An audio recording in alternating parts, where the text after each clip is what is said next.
नमस्कार विद्यार्थी मित्रांनो, स्वागत आहे तुमचं SK MPSC अकॅडमी या आपल्या यूट्यूब चॅनलमध्ये। आज दिनांक 20 ऑगस्ट 2023 तुमच्यासाठी घेऊन आलो आहे संपूर्ण वृत्तपत्र विश्लेषण। चला तर जी आपली डिस्कशन आहे तिला या ठिकाणी आपण सुरुवात करूया। या ठिकाणी जी आपली पहिली न्यूज आहे ती उद्योग रत्न या पुरस्कारा संदर्भात आहे। न्यूज अशी आहे की उद्योग रत्न हा पुरस्कार रतन टाटा यांना प्रदान करण्यात आला आहे आणि त्यासंबंधी जे काही पिक्चर आहे तुम्ही या ठिकाणी पाहू शकताय। उपमुख्यमंत्री देवेंद्र फडणवीस आणि मुख्यमंत्री त्याचबरोबर दुसरे उपमुख्यमंत्री अजितदादा यांच्या मार्फत या ठिकाणी जे उद्योग रत्न हा जो पुरस्कार आहे तो रतन टाटा यांना या ठिकाणी प्रदान करण्यात आला आहे। मग या ठिकाणी जो काही उद्योग रत्न पुरस्कार आहे या पुरस्काराविषयी मागच्या काही व्हिडिओमध्ये आपण चर्चा केली होती आणि पुन्हा एकदा हा जो पुरस्कार आहे तो न्यूजमध्ये आहे। पुन्हा एकदा या पुरस्काराविषयी आपण या ठिकाणी माहिती घेऊया। त्या ठिकाणी जो काही उद्योग रत्न पुरस्कार आहे 2023 हा 2023 या वर्षी सुरू करण्यात आला आहे। म्हणजे रतन टाटा उद्योग रत्न पुरस्कार प्राप्त करणारे पहिले व्यक्ती आहेत। हा सर्वाधिक महत्त्वाचा या ठिकाणी आपल्यासाठी पॉइंट आहे जो की तुम्हाला या ठिकाणी नोट डाऊन करून घ्यायचा आहे। आणि जो काही आपला उद्योग रत्न पुरस्कार आहे 2023 हा जो पुरस्कार आहे हा पुरस्कार महाराष्ट्र भूषण जो पुरस्कार आहे त्या महाराष्ट्र भूषण पुरस्काराच्या धर्तीवर किंवा त्याप्रमाणे तो या ठिकाणी सुरू करण्यात आला आहे। हा दुसरा महत्त्वपूर्ण फॅक्ट या ठिकाणी आहे जो की तुम्हाला या ठिकाणी नोट डाऊन करून घ्यायचा आहे। चला तर या ठिकाणी जो काही उद्योग रत्न पुरस्कार 2023 आहे त्याची इन डिटेल मध्ये या ठिकाणी आपण चर्चा करूया। त्या ठिकाणी पहा 2023 चा उद्योग रत्न पुरस्कार रतन टाटा यांना देण्यात आला आहे। हा पहिला पॉइंट या ठिकाणी आपल्यासाठी महत्त्वाचा आहे। त्यानंतर या पुरस्काराअंतर्गत उद्योग मित्र हा एक पुरस्कार आता महाराष्ट्र शासनाकडून दिला जाणार आहे। उद्योग मित्र हा जो पुरस्कार आहे तो आदर पुनावाल यांना जाहीर झाला आहे आणि आदर पुनावाल हे सिरम इन्स्टिट्यूट या संबंधी आहेत। सिरम इन्स्टिट्यूट तुम्हाला जर माहीत असेल तर कोविडची जी काही लस आहे कोशिल्ड ही कोविशिल्ड लस या ठिकाणी या सिरम इन्स्टिट्यूटने निर्माण केली होती।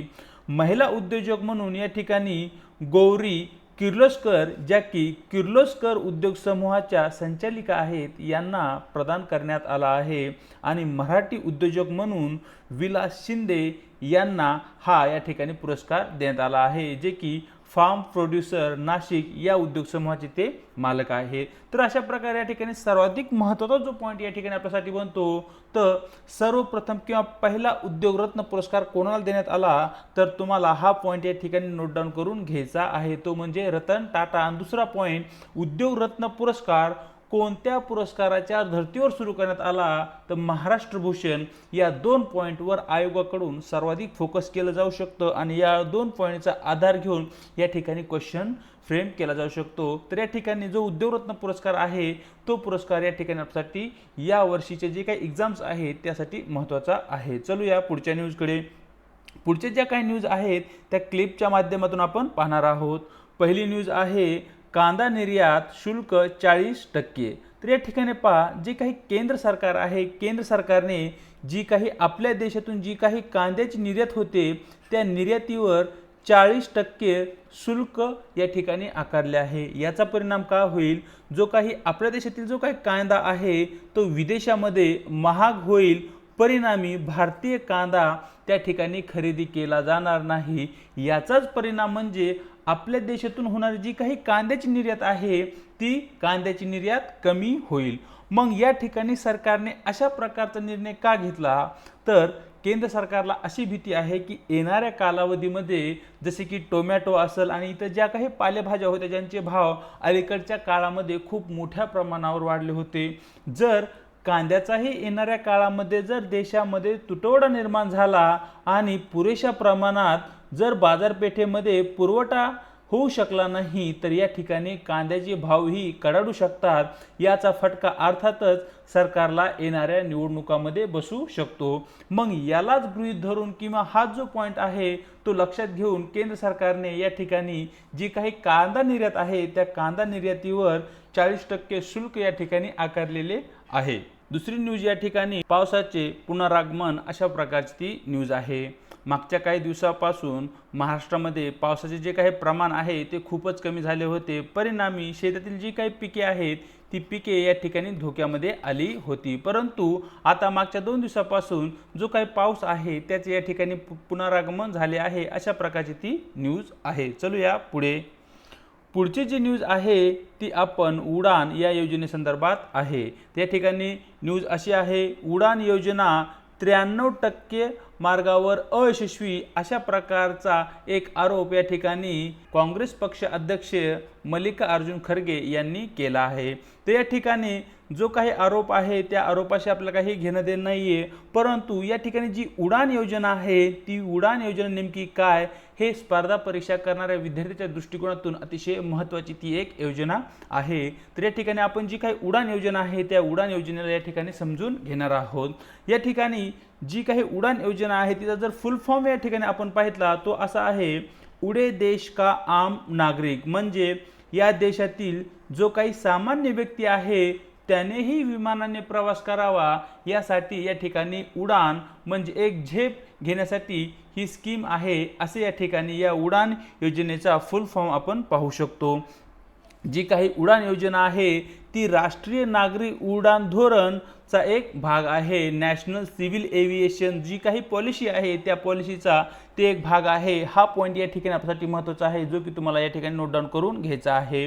दुसरा सर्वाधिक महत्त्वाचा पॉईंट म्हणजे प्रिलिमच्या दृष्टिकोनातून जर पाहितला तर या ठिकाणी जी काही उडान योजना आहे ती 2017 मध्ये म्हणजे जून 2017 मध्ये उडान योजना सुरू करण्यात आली होती, जी की केंद्र सरकारची योजना आहे.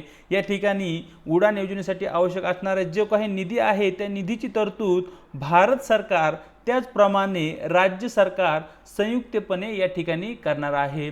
या ठिकाणी ही जी योजना आहे त्या योजनेचा मुख्य उद्देश जर पाहितला, देशाचे जे काही दुर्गम भाग आहेत आणि ज्या ठिकाणी प्रादेशिक भागाशी जी काही कनेक्टिव्हिटी आहे ती कनेक्टिव्हिटी सुधारणे, त्याचबरोबर जे काही सामान्य लोक आहेत, सामान्य देशाचे नागरिक आहेत, त्यांनाही जो काही विमान प्रवास आहे तो अधिक परवडणारा बनावा यासाठी उडान योजना सुरू करण्यात आली होती. आणि ज्या कोणत्या रूटवर ही उडान योजना सुरू करण्यात आली आहे त्या ठिकाणी जवळपास अर्ध्या सीट्स या ठिकाणी उडान योजनेसाठी राखून ठेवण्यात आल्या होत्या. आणि या ठिकाणी जे काही सवलतीच्या दरामध्ये ग्राहकांना किंवा प्रवाशांना तिकीट दर आकारला जातो त्या दरावर या ठिकाणी सरकारकडून या कंपन्यांना मोठ्या प्रमाणावर अनुदान दिलं जातं, ज्याच्या अंतर्गत व्यवहार्यता अंतर्निधी, ज्याला की आपण व्हायबिलिटी गॅप फंड असे म्हणतो, तो या ठिकाणी केंद्र आणि जे काही राज्य आहे त्या राज्याकडून या ठिकाणी त्या विमान कंपनीला दिला जातो. तर या ठिकाणी जो काही पॉईंट आहे तो इन डिटेलमध्ये आपण पाहणार आहोत. जी काही उडान योजना आहे ती प्रिलिमची जी काही टेस्ट आहे, जी आपली प्रिलिमची जी एक्झाम आहे त्या दृष्टिकोनातूनही या ठिकाणी आपण अभ्यास करणार आहोत. आणि येणाऱ्या काळामध्ये जी काही आपली राज्यसेवा आहे ती UPSCच्या धर्तीवर डिस्क्रिप्टिव्ह टाईप करण्याची घोषणा अलीकडेच लोकसेवा आयोगाने केलेली आहे. मग त्याची तयारी आजच आपल्याला सुरू करावी लागेल. मग त्या दृष्टिकोनातूनही या ठिकाणी आपण जी उडान योजना आहे तिचा अभ्यास करणार आहोत. जी काही उडान योजना आहे तिचे जे उद्दिष्ट आहे त्या उद्दिष्टांची जर आपण चर्चा केली तर सर्वात महत्त्वाची म्हणजे भारत हा प्रादेशिक दृष्टिकोनातून खूप विस्तारित देश आहे, आपणा सर्वांना माहीत आहे. मग या ठिकाणी भारताची जी काही विमान वाहतूक आहे किंवा विमान वाहतुकी संबंधित जी काही बाजारपेठ आहे ती बाजारपेठ वाढवणे गरजेचे आहे. परिणामी या ठिकाणी जी काही जलद कनेक्टिव्हिटी आपण म्हणतो, जी काही जलद प्रवास म्हणतो, तो प्रवास या ठिकाणी होऊ शकतो. त्याचबरोबर जे काही प्रादेशिक कनेक्टिव्हिटी आहे, प्रादेशिक कनेक्टिव्हिटीमध्ये एका राज्याच्या एका महत्त्वपूर्ण शहरामधून दुसऱ्या शहरामध्ये जाण्यासाठी एक जलद मार्ग असावा, तो म्हणजे हवाई मार्ग. आणि तो जो मार्ग आहे तो सर्वसामान्य व्यक्तींना परवडणारा असावा, त्याचबरोबर तो आर्थिकदृष्ट्या व्यवहार्य असावा आणि तो फायदेशीर सुद्धा असावा या दृष्टिकोनातून उडान या योजनेची या ठिकाणी निर्मिती करण्यात आली आहे।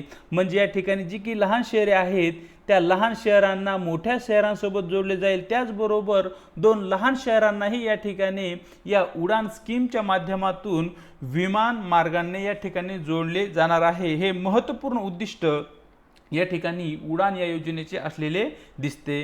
या ठिकाणी सध्या 425 जी की वापरात नसलेली किंवा जी विमानतळे कमी वापरात आहेत ती विमानतळे या ठिकाणी कार्यान्वित करणे हे दुसरे या ठिकाणी महत्त्वाचे उद्दिष्ट या ठिकाणी उडान या योजनेचे असलेले आपल्याला दिसते। त्याचबरोबर जो काही दुर्गम भाग आहे त्या दुर्गम भागामध्ये हवाई वाहतुकीच्या ज्या काही पायाभूत सुविधा आहेत त्या सुविधांचा विकास आणि त्याचप्रमाणे त्या ठिकाणी विस्तार करणे आणि त्याच्या माध्यमातून त्या भागामध्ये जे काही रोजगार आहे, जे काही बेरोजगारीचे प्रमाण आहे ते कमी करणं, अशा प्रकारचे महत्त्वपूर्ण उद्दिष्ट या ठिकाणी उडान या योजनेचे असलेले आपणाला दिसतात। नंबर 5 क्रमांकाचे जे काही उडान योजनेचे उद्दिष्ट आहे त्यामध्ये जे काही कर्मचारी आणि इतर उडान कंपनी संबंधित व्यक्ती असतील किंवा उडान योजने संबंधित व्यक्ती असतील त्यांना या ठिकाणी मोफत प्रशिक्षण दिलं जाईल गव्हर्नमेंटकडून,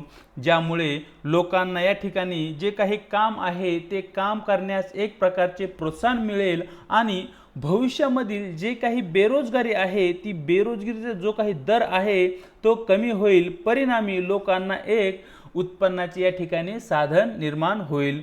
विमानतळाच्या बांधकामासाठी तसेच रेल्वे असेल, रस्ते असेल आणि मेट्रो यासारख्या पायाभूत सुविधांसाठी जी काही कनेक्टिव्हिटी आवश्यक आहे ती कनेक्टिव्हिटी व्हावी यासाठी सरकारकडून अशा प्रकारची कनेक्टिव्हिटी निर्माण करण्यासाठी मोफत जमीन उपलब्ध करून दिली जाईल, जी की एक उडान योजनेचाच भाग असेल। पुढे नंबर 7 चे जे महत्त्वपूर्ण उद्दिष्ट आहे उडान योजनेचे ते म्हणजे राज्य सरकारांना या योजनेचे निरंतर यश आणि प्रोत्साहन सुनिश्चित करण्यासाठी अतिरिक्त सवलती या ठिकाणी केंद्र सरकारकडून दिल्या जाणार आहेत। म्हणजे जी काही उडान योजना आहे तिचे यश अपयश हे राज्य सरकारांच्या कृतीवर अवलंबून राहतं आणि जर राज्य सरकारने जर चांगली कार्य केलं तर निश्चितच उडान योजना यशस्वी होईल आणि भारतामध्ये जी काही प्रादेशिक कनेक्टिव्हिटी आहे ती प्रादेशिक कनेक्टिव्हिटी या ठिकाणी वाढेल। यासाठी केंद्र सरकार राज्य सरकारांना अतिरिक्त सवलती या ठिकाणी देऊ करत आहे। पुढे आपण चर्चा करूया जी काही उडान योजना आहे त्या उडान योजनेची कोणकोणती वैशिष्ट्ये आहेत। तर या ठिकाणी पहा, देशातील जी काही विमानतळे आहेत त्या विमानतळामध्ये एक प्रकारची कनेक्टिव्हिटी निर्माण करणे हे या ठिकाणी महत्त्वपूर्ण वैशिष्ट्ये उडान या योजनेचे असलेले दिसते।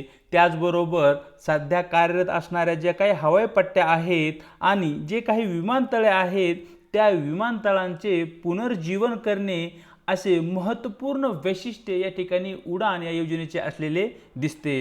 या ठिकाणी जो पॉईंट आपल्याला नोट डाऊन करून घ्यायचा आहे, जी उडान योजना आहे त्या उडान योजनेचा जो काही कालावधी आहे तो 10 वर्षाचा असेल। म्हणजे 2017 ते 2027 या कालावधी दरम्यान उडान ही योजना कार्यरत असेल। या ठिकाणी निवडलेल्या ज्या काही कंपन्या आहेत त्या केंद्र सरकार, राज्य सरकार आणि ज्या काही विमानतळ ऑपरेटर आहेत त्या विमानतळ ऑपरेटर अथॉरिटीकडून त्यांना आर्थिक प्रोत्साहन या ठिकाणी दिलं जाईल। म्हणजे ज्या काही विमान कंपन्या उडान कंपन्यांच्या अंतर्गत सर्वसामान्य नागरिकांना सवलतीच्या दरामध्ये या ठिकाणी तिकीट आकारणी करतील आणि जो काही गॅप या ठिकाणी निर्माण होईल तो गॅप भरून काढण्यासाठी केंद्र सरकार काही फंड देईल, राज्य सरकार काही फंड देईल आणि जे काही विमानतळ ऑपरेटर आहे त्यांच्याकडूनही या ठिकाणी त्या कंपनीला काही फंड दिला जाईल, ज्यामुळे या ठिकाणी जो होणारा लॉस आहे कंपनीचा तो लॉस या ठिकाणी भरून निघेल। त्याचबरोबर ज्या काही एअरलाइन्स या ठिकाणी उडान या योजनेमध्ये सहभागी होणार आहेत त्यांची जो काही मार्ग असतील ती बोली प्रक्रियेने त्यांना मार्ग प्रदान केलं जाईल। म्हणजे फॉर एक्झाम्पल छत्रपती संभाजीनगर ते शिर्डी हा जो मार्ग आहे असा मार्ग जर गृहीत धरला तर या ठिकाणी या मार्गावर कोणती विमान कंपनी या ठिकाणी फेऱ्या मारल यासाठी या ठिकाणी बोली लावली जाईल। मग ज्या कोणत्या कंपनीला या ठिकाणी चांगली प्रवाशांची संख्या आहे असं वाटेल ती कंपनी या ठिकाणी त्याप्रमाणे बोली लावेल। पुढे या ठिकाणी जो काही विमान प्रवास असेल तो प्रति तास 2500 रुपये भाडे या ठिकाणी ऑफर केलं जाईल। म्हणजे जे काही प्रवासी आहेत त्या प्रवाशाकडून प्रति तासासाठी 2500 रुपये या प्रमाणात भाडे त्या प्रवाशाकडून घेतलं जाईल आणि जो काही इतरचा जो काही वरचा जो काही खर्च आहे तो केंद्र सरकार, राज्य सरकार आणि जे काही विमानतळ ऑपरेटर आहे त्यांच्याकडून तो फुलफिल केला जाईल। विमानाच्या एकूण आसनापैकी म्हणजे जर एखाद्या विमानामध्ये 100 प्रवासी बसण्याची क्षमता असेल तर या 100 प्रवाशापैकी 50 प्रवासी हे उडान योजनेच्या अंतर्गत प्रवास करतील। अशा प्रकारची तरतूद या ठिकाणी उडान या योजनेमध्ये करण्यात आली आहे। पुढे आणखी जर आपण उडान योजनेचे वैशिष्ट्य पाहितले तर वैशिष्ट्यामध्ये सरकार एअरलाइन्सना कमीत कमी भाडे आकारणी करण्यासाठी 3 वर्षासाठी सबसिडी देणार आहे। म्हणजे ज्या काही एअरलाइन्स आहे त्यांनी जर कमी भाडे आकारले तर सर्वसामान्य जे काही नागरिक आहेत ते मोठ्या प्रमाणावर विमानाने प्रवास करतील आणि अशा एअरलाइन्सना सरकारकडून 3 वर्षासाठी या ठिकाणी सबसिडी दिली जाणार आहे।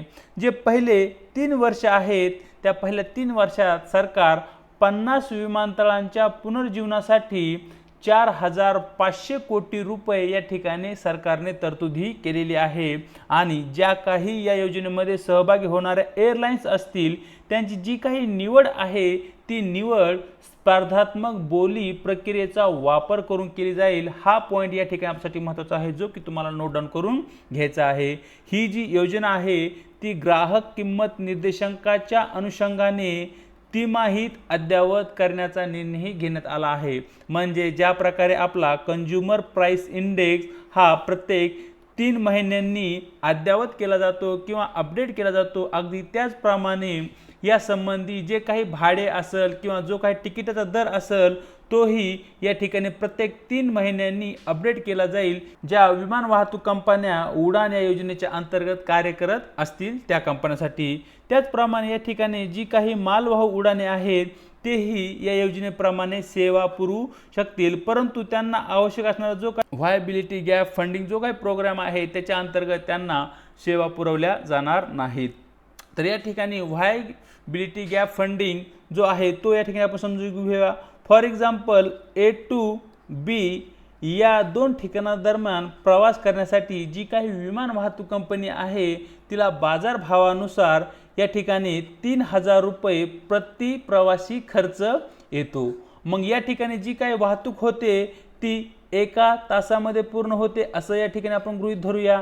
मग या ठिकाणी उडान योजनेच्या अंतर्गत जे काही भाडं आकारलं जाणार आहे ते 2500 एवढे निश्चित करण्यात आले आहे।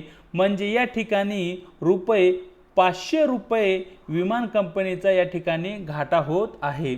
मग हे जे होणारे विमान कंपनीचे नुकसान आहे ते नुकसान म्हणजेच गॅप व्हायबिलिटी गॅप। मग हा जो व्हायबिलिटी गॅप आहे तो गॅप या ठिकाणी केंद्र सरकार, राज्य सरकार आणि जी काही विमानतळ अथॉरिटी आहे त्यांच्याकडून ते 500 रुपये या ठिकाणी विमान कंपनीला दिले जातील। यालाच आपण व्हायबिलिटी गॅप फंडिंग प्रोग्राम असे म्हणतो। म्हणजे या ठिकाणी उडान योजनेच्या अंतर्गत व्हायबिलिटी गॅप फंडिंगच्या माध्यमातून जे काही विमान कंपन्या आहेत विमान कंपन्याचं जे काही होणारं नुकसान आहे ते या ठिकाणी पूर्ण केलं जाईल।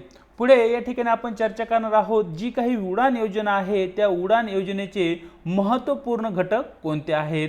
तर या ठिकाणी सर्वात प्रथम 1 नंबरचा जो महत्त्वपूर्ण घटक आहे तो म्हणजे जे काही नवीन विमानतळ आहे तसेच विद्यमान विमानतळांचा विकास करणे। मग या ठिकाणी जे काही ऑलरेडी विमानतळ आहेत आणि त्याचबरोबर जे काही नवीन विमानतळांचा विकास होत आहे त्या विमानतळाचा विकास करणे हे या ठिकाणी उडान योजनेचा महत्त्वपूर्ण घटक असलेले या ठिकाणी आपल्याला दिसतो। त्याचप्रमाणे या ठिकाणी होणारे जे काही उड्डाण आहे ते नियमितपणे आणि नियोजितपणे व्हावे असे या उडान योजनेच्या घटकाअंतर्गत आपण पाहू शकतो। अनुसूचित नागरी उड्डाणाची जी काही संख्या आहे ती सध्या 70 आहे, जी की आपणाला 150 पर्यंत वाढवायची आहे। हे असा हा पहिला सर्वाधिक महत्त्वपूर्ण घटक या ठिकाणी आपल्याला उडान या योजनेचा दिसतो। नंबर 2चा जर घटक आपण पाहितला, लहान शहरामधील जे काही 100 पेक्षा जास्त सेवा न मिळालेल्या विमानतळांना या ठिकाणी मोठ्या शहरामधील जे काही सेवा पुरवले जे काही विमानतळे आहेत त्या विमानतळांशी या ठिकाणी जोडणे या योजनेमध्ये समाविष्ट आहे।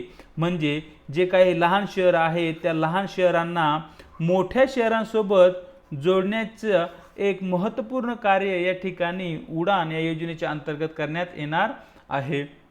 पुढे या ठिकाणी जे काही भारत सरकार आहे, भारत सरकारकडून या ठिकाणी उडान योजनेच्या अंतर्गत कोणकोणत्या सवलती दिल्या जातात त्या सवलतींची या ठिकाणी आपण चर्चा करूया। तर या ठिकाणी पहा, जो काही मार्ग आहे तो आर्थिकदृष्ट्या व्यवहार्य, ज्याला की आपण व्हायबल गॅप फंडिंग असं म्हणतो, तो जो व्यवहार्य आहे तो बनवण्यासाठी विमान भाडे 50% कमी ठेवणे हे या ठिकाणी एअरलाइन्सवर बंधनकारक करण्यात आले आहे आणि जे काही 50% आहेत ते या ठिकाणी सरकारकडून त्या विमान कंपनीला दिले जातील। म्हणजेच एकूण लागणारा जो काही कॉस्ट आहे तो विमान कंपन्यांच्या या ठिकाणी पूर्ण होऊ शकतो। नंबर 2, तिकिटावरील जो काही सेवा कर आहे तो सेवा करही या ठिकाणी केंद्र सरकारकडून कमी करण्यात आला आहे, ज्यामुळे प्रवाशांना विमान सेवा वापरण्यास प्रोत्साहन मिळेल। म्हणजे जी काही सेवा कर असतो तो प्रवाशांच्या तिकिटावर लावला जातो आणि जर तो प्रवाशांच्या तिकिटावर सेवा कर लादण्यात नाही आला तर या ठिकाणी जो काही तिकीट दर आहे ते निश्चितच कमी राहील आणि जेव्हा प्रवाशांना तिकीट दर कमी लागेल तेव्हा प्रवाशांना एक प्रकारचे ते प्रोत्साहन असेल विमानाने प्रवास करण्यासाठी।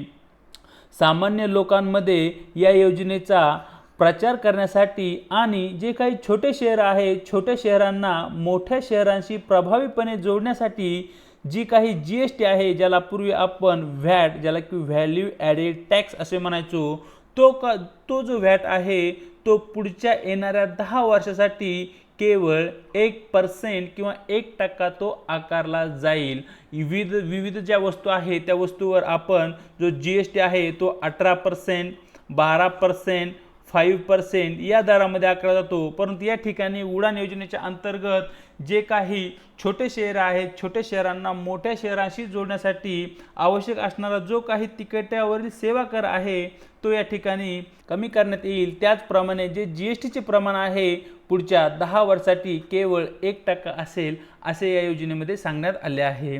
त्याचबरोबर ज्या काही तेल कंपन्या आहेत त्या तेल कंपन्यांसोबतही विविध कराराच्या माध्यमातून दीर्घकालीन जो काही इंधन खर्च आहे तो इंधन खर्च कमी व्हावा। म्हणजेच या ठिकाणी उडान योजनेसाठी आवश्यक असणारे जे काही विमानासाठी फ्यूल आहे ते जर कमी दरामध्ये भेटले तर या ठिकाणी ज्या विमान कंपन्या आहे त्या अर्थातच जे काही तिकीट दर आहे तो कमी करतील आणि यातून सर्वसामान्य व्यक्तींची जी काही विमान प्रवासाची इच्छा आहे किंवा सर्वसामान्य व्यक्ती ही मोठ्या प्रमाणावर देशामध्ये विमान प्रवास करतील आणि एकूणच देशातील जी काही विमान बाजारपेठ आहे ती या ठिकाणी विकसित होईल असा यामागचा केंद्र सरकारचा उद्देश असलेला आपल्याला दिसतो। पुढे या ठिकाणी या योजनेमध्ये काही नवीन सुधारणा केंद्र सरकारने घेऊन आलं आहे। मग अलीकडच्या काळामध्ये त्या नवीन सुधारणा काय आहेत ते या ठिकाणी पाहूया। नागरी उड्डाण मंत्रालयाने 100 वापर नसलेली आणि कमी वापर असलेली जी काही विमानतळे आहेत ती कार्यान्वित करण्याचे ठरवलेले आहे। मग यासाठी 1000 नवीन हवाई मार्ग सुरू करण्याचे उद्दिष्ट सरकारने समोर ठेवले आहे। म्हणजेच आपल्या देशामध्ये जे काही 100 विमानतळ आहे त्या 100 विमानतळामध्ये जो वापर आहे विमानांचा किंवा विमान सेवेचा खूपच कमी आहे किंवा ज्या ठिकाणी वापरच होत नाही त्याही विमानतळाचा या ठिकाणी वापर व्हावा यासाठी केंद्र सरकारने नवीन 1000 हवाई मार्ग या ठिकाणी सुरू करण्याचे उद्दिष्ट ठेवले आहे। उडान म्हणजेच उडे देश का आम नागरिक योजनेचा या ठिकाणी हा 4था वर्धापन दिन आहे आणि त्या दिनानिमित्त विमान वाहतूक मंत्रालयाने उडान दिवस साजरा केलेला आहे। 21 ऑक्टोबर हा जो दिवस आहे तो उडान दिवस म्हणून साजरा करण्याचे या ठिकाणी केंद्र सरकारने ठरवलेले आहे. उडान या प्रादेशिक कनेक्टिव्हिटी ही जी योजना आहे या योजनेच्या 4थ्या फेरी अंतर्गत नागरी विमान वाहतूक मंत्रालयाने 78 नवीन मार्गांना या ठिकाणी मंजुरीही दिलेली आहे. उडान योजनेच्या अंतर्गत आतापर्यंत 766 नवीन मार्गांना या ठिकाणी मंजुरी देण्यात आलेली आहे. अशा प्रकारे या काही नवीन सुधारणा उडान या योजनेच्या अंतर्गत करण्यात आलेल्या आहेत. पुढे जी उडान योजना आहेत या उडान योजनेचे काही ड्रॉबॅक्सही आहेत, काही दोषही आहेत, त्याचीही या ठिकाणी आपल्याला चर्चा करावी लागेल. विमान सेवा, विमानतळ आणि राज्य सरकार यांना जी काही उद्दिष्टे उडान योजनेच्या अंतर्गत देण्यात आली आहेत ती उद्दिष्टे पूर्ण करण्यामध्ये विमान सेवा वाहतूक करणारे जे काही एजन्सीज आहेत, विमानतळ अथॉरिटी असेल किंवा राज्य सरकार या ठिकाणी कमी पडले आहे. या ठिकाणी आपण उडान या योजनेची जी काही आकडेवारी आहे त्या आकडेवारीवरून समजू शकतो. या ठिकाणी जी काही अधिकृत आकडेवारी आपल्याकडे आहे ती अधिकृत आकडेवारी असे दर्शविते की सध्या केवळ 232 मार्ग किंवा एकूण जे काही मार्ग कार्यान्वित करण्यात आले होते त्यापैकी 1/3 मार्गावरच या ठिकाणी उडान योजनेच्या अंतर्गत विमान सेवा या पुरवल्या जात आहेत. अनेक लहान त्याचप्रमाणे प्रादेशिक वाहकांच्या आर्थिक धोरणामुळे या योजनेला बाधाही पोहोचलेली आहे. पुढे जर आपण पाहिलं, अनेक विमान मालक असेही आहेत ज्यांच्याकडे केवळ 1 किंवा 2च विमाने आहेत आणि ते जे विमान मालक आहेत ते नवीन विमान खरेदी करू शकत नाही किंवा तेवढी त्यांच्याकडे आर्थिक मुबलकताही नाही. परिणामी या ठिकाणी जे काही नवीन मार्ग सुरू करण्यात आले आहेत त्या नवीन मार्गावरती अधिकची असणारी गरज जी विमानांची आहे ती विमानांची गरजही या ठिकाणी पूर्ण होत नाहीये. किंवा आवश्यक असणाऱ्या जे काही सुविधा विमानामध्ये दिल्या जातात त्या सुविधाही या ठिकाणी योग्य प्रकारे दिल्या जात नाहीत. अशा प्रकारे काही ड्रॉबॅक्स या ठिकाणी उडान योजनेचे आहेत आणि हे जे ड्रॉबॅक्स आहेत, जे दोष आहेत ते दुरुस्त करून जी उडान योजना आहे ती अधिकाधिक कार्यान्वित करणे हे महत्त्वपूर्ण कार्य या ठिकाणी आपणाला करावे लागेल. पुढे जी योजना आहे ती सलोखा ही योजना आहे. या ठिकाणी महाराष्ट्र राज्याची या ठिकाणी सलोखा योजना आपण पाहणार आहोत. या योजनेच्या अंतर्गत जे काही शेतकरी आहेत, शेतकऱ्यांना जी काही जमीन आहे त्या जमिनीची अदलाबदल करण्यासाठी या ठिकाणी येणारा जो काही खर्च आहे तो खर्च कमी व्हावा, त्याचबरोबर शेतीतून निर्माण होणारे जे काही वाद आहेत त्या वादाचेही प्रमाण कमी व्हावे यासाठी राज्य सरकारने सलोखा ही योजना सुरू केलेली आहे. तर या ठिकाणी सलोखा ही योजना कशा संबंधी आहे हा केवळ एकच पॉईंट या ठिकाणी बनू शकतो. तर सलोखा ही जी योजना आहे शेतकऱ्यामधील शेत जमिनी संबंधात जे काही वाद आहेत ते वाद टाळण्यासाठी सलोखा या योजनेची निर्मिती राज्य सरकारकडून करण्यात आलेली आहे. हा एकच पॉईंट या ठिकाणी आपल्यासाठी महत्त्वाचा आहे जो की तुम्हाला या ठिकाणी नोट डाऊन करून घ्यायचा आहे. तर अशा प्रकारे मित्रांनो दिनांक 20 ऑगस्ट जे काही महत्त्वपूर्ण वृत्तपत्र डिस्कशन आहे ते या ठिकाणी आपण पूर्ण केलं आहे. व्हिडिओ जर तुम्हाला आवडला असेल तर व्हिडिओला लाईक करायचे. व्हिडिओ संबंधी तुमच्या ज्या काही कमेंट्स आहेत त्या आपणा सर्वांसाठी महत्त्वाच्या आहेत. व्हिडिओला आपल्या मित्रांसोबत आणि गरजू विद्यार्थ्यांसोबत शेअरही करायचे आणि त्याचबरोबर आपल्या यूट्यूब चॅनलला या ठिकाणी न विसरता सबस्क्राईबही करायचं आहे. या संबंधी जी काही PDF आहे ती तुम्हाला आपल्या टेलिग्राम चॅनलवर भेटून जाईल आणि आपल्या टेलिग्राम चॅनलची लिंक डिस्क्रिप्शन बॉक्समध्ये देण्यात आलेली आहे. आज इथेच थांबत आहोत. भेटूया एका नवीन व्हिडिओसोबत.